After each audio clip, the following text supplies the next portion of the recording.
സ്കൂളിലെ സ്റ്റാഫുമായിട്ട് സാമ്പ്രാണിക്കൊടിക്കൊരു യാത്ര.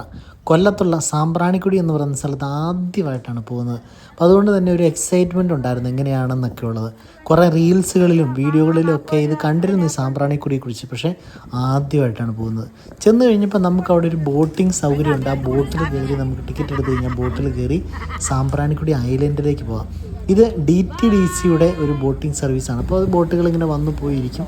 നമുക്ക് അതിൽ കയറി സാമ്പ്രാണിക്കൊടി ഐലൻഡിൽ പോകുമ്പോൾ ഇങ്ങനെയാണ്. നമുക്ക് ദൂരെ നോക്കുമ്പോൾ കാണാൻ പറ്റുന്ന അത്രയും ദൂരമുള്ള ഈ ഐലൻഡ് വളരെ ചെറിയൊരു ഐലൻഡാണ്. പക്ഷേ ബ്യൂട്ടിഫുള്ളാണ്. അവിടുത്തെ എക്സ്പീരിയൻസ് വളരെ രസമാണ്. ഇങ്ങനെ നമുക്ക് പതിയെ അങ്ങ് പോയി കഴിഞ്ഞാൽ നമുക്ക് സാമ്പ്രാണിക്കൊടി ഐലൻഡിലേക്ക് ചെല്ലാനായിട്ട് പറ്റും. അവിടെ ചെന്ന് കഴിയുമ്പോൾ പതിയെ നമുക്കവിടെ ഇറങ്ങാനായിട്ടൊരു പ്ലാറ്റ്ഫോമുണ്ട്.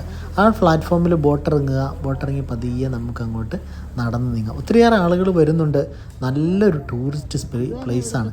നമ്മൾ പല സ്ഥലത്തും ടൂറൊക്കെ പോയിട്ടുണ്ടാകും. പക്ഷേ ഇങ്ങനൊരു സ്ഥലം ലൈഫിൽ ആദ്യമായിട്ടാണ്. ഒത്തിരി വെള്ളമൊന്നും ഇല്ലാത്തതുകൊണ്ട് തന്നെ വളരെ സന്തോഷമായിട്ട് ഇത്രയും വെള്ളമുണ്ട്. ഇറങ്ങുമ്പോൾ തന്നെ മുട്ടപ്പം വെള്ളമെന്ന് വേണമെങ്കിൽ പറയാം. അപ്പോൾ അങ്ങനെ നമുക്ക് അതിലെ കൂടെ നടക്കാം. അവിടെയുള്ള കുറേ കാര്യങ്ങളൊക്കെ കാണാം, എൻജോയ് ചെയ്യാം. അപ്പോൾ അതുകൊണ്ട് തന്നെ അവിടെ കുറേ കടകളൊക്കെ നമുക്ക് കാണാൻ പറ്റും. അത് ഈ പെരുന്നാളിൻ്റെ നോട്ടീസ് ഫ്ലെക്സ് പോലും അവിടെ ചെയ്ത് വെച്ചിട്ടുണ്ട്. അപ്പോൾ നമുക്കിങ്ങനെ ഇറങ്ങി പതുക്കെ അതിലേക്ക് ഒന്ന് കറങ്ങാം. അപ്പോൾ ഇതാണ് ഇന്നത്തെ പരിപാടി.